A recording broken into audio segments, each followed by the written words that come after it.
This video is sponsored by Surfshark Antivirus. Check out the link in the video description. Hello folks, and welcome to the car news video for August 2023. In this video we're going to be looking at the latest car news from the likes of Autocar, Auto Express and one or two others. Please go and check out those websites for yourself. We're starting here on Men & Motors because I'm actually going to be doing car reviews for the Men & Motors channel. So go and check that out. The first one's coming out tonight, the day this video is released. So it's 6 PM on Sunday, the 6th of August. The first video is going to come out. It's my review of the Honda Civic. So I'd really appreciate it if you pop over there tonight and show your support. That'd be great. Let's crack straight on with the news. Volvo is going SUV only. That's right, folks. No more Volvo estates. This has cut me to my very core because I'm a massive fan of Volvo estate cars. I think no one does an estate quite as well as Volvo. And I've got really fond memories of sitting in the rear facing seats of my dad's old 245 estate as a kid. And whenever I think back to my dad, who's no longer with us, I immediately think of that old Volvo estate. So a sad time for me. At the end of the day, they're not going to make cars that people are no longer buying. And the general public just seem to want SUVs. Whatever the reasons behind that, I don't know. Quite often an estate car is far more suited to the use than an SUV. You will still see new Volvo estates as police cars and the like, so they're not completely going away, but Joe Public won't be able to buy a new one anymore. Drink drive deaths on UK roads at the highest level for over a decade. The number of UK road deaths caused by drink driving has risen to the highest recorded level since 2009. This is absolutely atrocious. How many people need to die or be severely injured because of knobheads having one too many in Wetherspoons and then getting in their cars? I've got absolutely no time for it. I'll tell you what, if a member of my family did it, I would shop them. So as a younger man, I had a friend at work who was killed by a drink driver when she was about 17, 18 years old. Absolutely tragic. And I can't believe in 2023 people are still doing it. You can actually get non-alcoholic beer now that tastes like beer. It just baffles me. If you know someone that does it, report them to the police, won't you? New UK battery factory to be built by Jaguar Land Rover owner Tata Steel. That's right, they're going to build it in the UK. There was a lot of competition from Europe for this new site, but they have decided to build it in the UK. They think it's going to employ up to 9,000 people, and it will produce enough batteries for hundreds of thousands of vehicles. Now, not only will we obviously have the jobs coming from that particular factory, but it might mean that more car manufacturers start to come back to the UK and consider it a viable place to actually build the rest of the car. If so, this thing's going to be a massive triumph. We actually need more of these, and hopefully this is a really good first step. Look at this one. Pothole claims soar by 34% since 2016. All the glamour on this channel, folks. Pothole claims.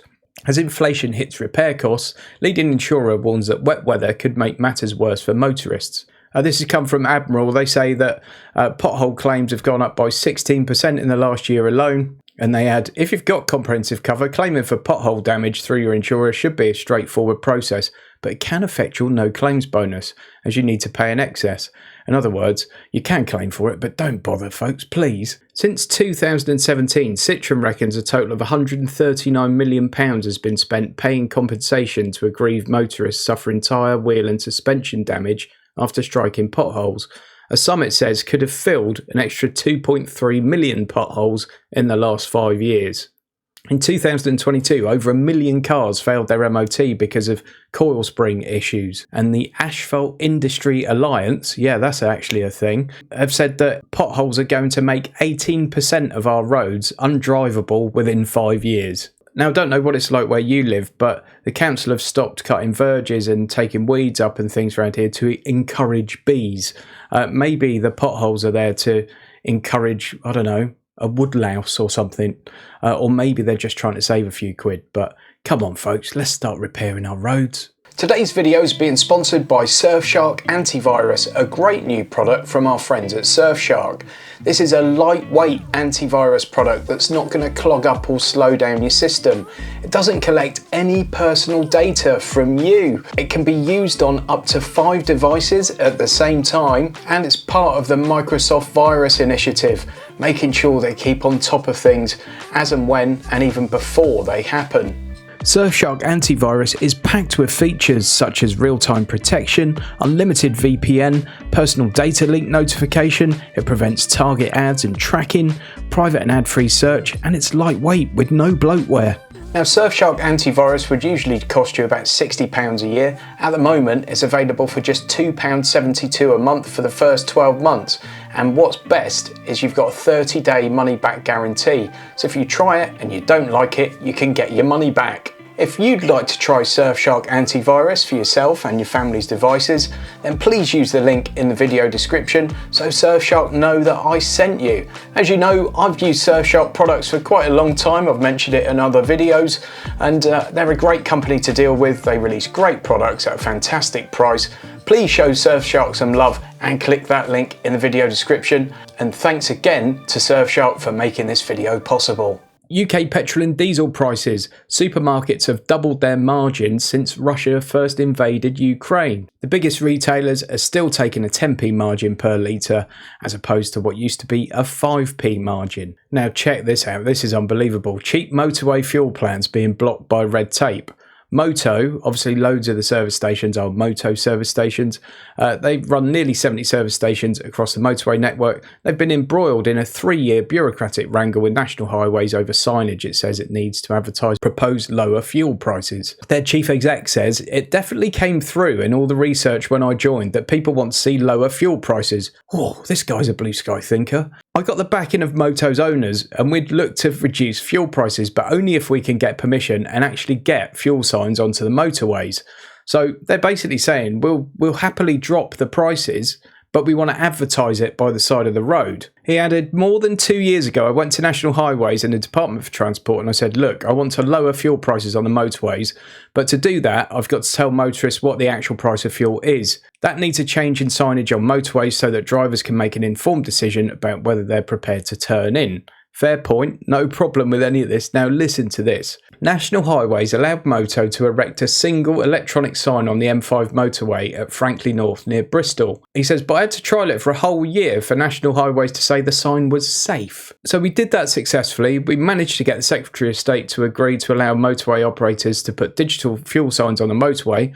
We subsequently have managed to get a sign on our second site, which is the M4 at Lee Delamere, but it's taken forever to get National Highways to allow us to put a third sign up at Lancaster on the M6. Isn't that just ridiculous? To give you an idea, they dropped their margin on their motorway service stations from 22p a litre, to 12p a litre. So they've knocked 10p off their margin. Obviously their margin is still extremely healthy at 12p a litre, but they've knocked quite a lot off, and obviously they want to shout about it to get people to turn into the services and use the service station. Anyway, ridiculous situation. Pah! UK hydrogen fuel stations to be supplied via the natural gas grid in new trial. Gas companies want to mix hydrogen into the national gas grid, then deblend it locally to supply a network of hydrogen fuel stations. Now this is only going to be a trial, but the point of the trial is to see if they can move hydrogen around without having the problems of moving it via tankers. It's very difficult to transport and it's very expensive to transport. So if they can mix it in with normal gas, the gas you use for your central heating, and then when it gets to the other end, the hydrogen is sort of filtered out of it. If they can do that and it works, you could realistically have a hydrogen filling station network. I still don't think it will catch on particularly well with cars. It certainly seems more suited for commercial use. But obviously, if you're trying to run a fleet of HGVs on hydrogen at the moment, there are 12, 15 places in the UK that you can actually fill them. This could be a really good step forward if they're allowed to do the trial, and obviously if it works. A lot of people look at the whole alternative energy thing for vehicles as one thing, like it has to be battery electric or it has to be hydrogen. When you look at it now, we've got petrol, diesel, LPG, battery electric, hybrid, We've got all those different things. There's no reason why we couldn't have different options going forward so people can get something that suits their particular needs. Let's see if anything comes of it. UK new car sales for 2023. July sees one new EV registration every 60 seconds. Industry figures point to a summer surge of EV sales, but private buyers remain wary.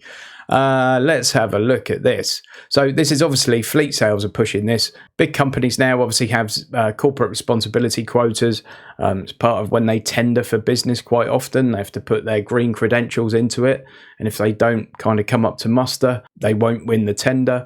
Also, obviously, for company cars and things, huge tax benefits for having an EV over having a petrol or diesel car. So these are the SMMT figures we're looking at here that we often look at on this channel. This is the total new car registrations, 2022 over here, 2023 here. You can see there's been a massive upsurge in fleet sales, slight upsurge in business, and privates more or less about the same. But when you get to battery electric vehicle, you'll see it's pretty much doubled. Mild hybrid petrols are doing well as well. Obviously, diesels are going backwards, as we would expect at the moment. Petrol is doing well. Hybrid electric vehicles are doing well, and plug-in hybrids are doing well. If we look at year to date, at the end of July, new car registrations are up by almost 20%. London ULEZ expansion emission zone plans go ahead after Sadiq Khan wins court battle. High Court has ruled that the ULEZ expansion can go ahead following a challenge from London boroughs opposed to the new daily tax for drivers. What a surprise. On that front, the London ULEZ scrappage scheme has been extended to all residents. London's mayor has widened eligibility for the scrappage scheme after ULEZ expansion was blamed for Labour losing the Uxbridge by-election. That means you can get £2,000 towards the cost of replacing a car that doesn't comply with ultra-low emission zone regulations. Small businesses will be able to get £7,000 to scrap a non-eligible van with a limit of 3 vans per company. The grant for minibuses is rising from £7,000 to £9,000. The £5,000 grant for replacing wheelchair accessible vehicles has been doubled to £10,000. In a statement, Khan said, "Cleaning up our toxic air can't wait," adding, "As we strive to build a greener and healthier London for everyone, I'm determined that no Londoner and no London business is left behind. Our expanded scrappage support will help many more Londoners." Maybe sort the tube out as well, mate. New 2023 Hyundai Santa Fe family SUV arrives with bold new look. Look at this. So this is obviously going to be the sister to that Kia EV9, and I love the look of this. It's definitely got a little bit of discovery dusted on it there, isn't it? I've got no time for this huge Santa Fe across the back, I must admit. And that back end is not currently impressing me as much as the front does, much like when I look in the mirror. I think there's certainly a tip on the hat to Jaguar Land Rover there as well. Imagine being able to buy a Jaguar Land Rover that didn't break down. This might be it, folks. It might not be a Jaguar Land Rover. It might be a Hyundai. I'm liking that, folks. I'm liking it. What do we think? Let me know in the comments. They expect the all-new Santa Fe to go on sale from the end of this year, followed by a facelift from its sister, the Kia Sorento. That's right. This is not going to be the EV9 equivalent. I think they can do an Ioniq 7, which is going to be the EV9 equivalent. This is going to be the equivalent of the Sorento. No tech specs or pricing available at the moment, but good news for all you people that loathe EVs. It's only going to be available as a petrol hybrid or a plug-in hybrid. The Ioniq 7, which will come shortly afterwards, will be all electric. I've just watched Johnny Smith's video on this car on the Late Break Show. New Nissan Z Nismo. We call it a Z rather than a Z because it's only going to be available in America and Japan. It's not going to be available over here. And the Americans call it a Z. Revealed as high-performance sports car, sporty retro chic Nissan Z gets a Nismo upgrade with more track focus, but it's not coming to the UK. But this is a blooming lovely looking thing. Look at that. I absolutely love the look of this car. Interior looks a bit basic, but you don't get in a car like this for the interior, do you? You get in a car like this to have a laugh. But it's a glorious looking car. 3-litre V6. The Nismo version's going to get a 20 horsepower boost over the standard Z car. It's going to be 420 brake horsepower. Torque's also up by 46 newton meters to 521. It's a lovely looking thing. I'm probably never going to get to drive one in my life. Next, the new 2024 Toyota Land Cruiser unveiled with bold retro design. This is really cool as well. Look at this. More companies need to do this, like bring back very cool sort of retro modern type designs, because they're just way more interesting than a lot of the new car designs, in my personal opinion. Not always, but very often. I mean, look at that. That's a great looking thing. Ideal for a Land Cruiser as well. From launch, the Land Cruiser will come with a 2.8 litre turbocharged diesel engine with 201 brake horsepower. It'll be mated to an 8-speed automatic transmission with a towing capacity of 3.5 tonnes. In early 2025, there'll be a mild hybrid version available for the first time in a Land Cruiser. It seems quite a long time to be waiting for a hybrid in this day and age. No word on pricing or anything like that, but they say here they expect it to be over 50 grand, and yeah, so do I. New Fisker Pear to arrive in 2025 with sub £30,000 price tag. Fisker Pear is the brand's second electric SUV, and it will sit beneath the larger Ocean in the range, suggesting that it's going to have over 300 miles of range when it comes out. The new Fisker Alaska pickup truck arrives to rival the Tesla Cybertruck. Let's have a look at this one. There we go. This will be obviously big in America because Americans love a pickup, but whether we'll see it here or not remains to be seen. Dacia's focus on value won't end in the EV era. Dacia sales boss says it wants to sell petrol cars until the last day following record retail performance. He says value for money is the heart of the Dacia brand and they don't want to change it. You know, that's what's got them to this position that they're currently in. They're performing really well with the sales. So why would they take away from it? Having said that, I've noticed the prices of their cars going up quite considerably in recent times. So we don't yet know how they're going to price their electric cars, but when you think when the Sandero first came onto the scene, it was such good value for money when you looked at the size of the vehicle versus the price tag. I really hope they do something like that with their first EV and make getting into a newer EV a reality for more people that currently just cannot afford to do it. Lotus have opened a flagship London dealership ahead of a major sales push. It's a hyperspace right opposite the Ritz in London. ZF have come up with some new tech that promises a big power efficiency push for EVs. ZF, if you're not aware, are a huge manufacturer of car components. Their automatic gearbox in lots of BMWs, widely regarded as one of the best automatic gearboxes on the planet. They make all sorts of different things. A new family of powerful and compact 800-volt motors, high-efficiency reduction gearboxes, and intelligent suspension dampers are poised to dramatically improve the performance of the next generation of EVs. So basically, they've come up with some new cooling technology around the EV motors that allows them to perform more efficiently. And this new technology makes the motor about 10% smaller, about 50% more powerful, and it makes it quite a lot lighter, 80 odd kilos lighter. So this could be groundbreaking stuff. They've also developed this new suspension system here, which knocks about 30% off your turning circle.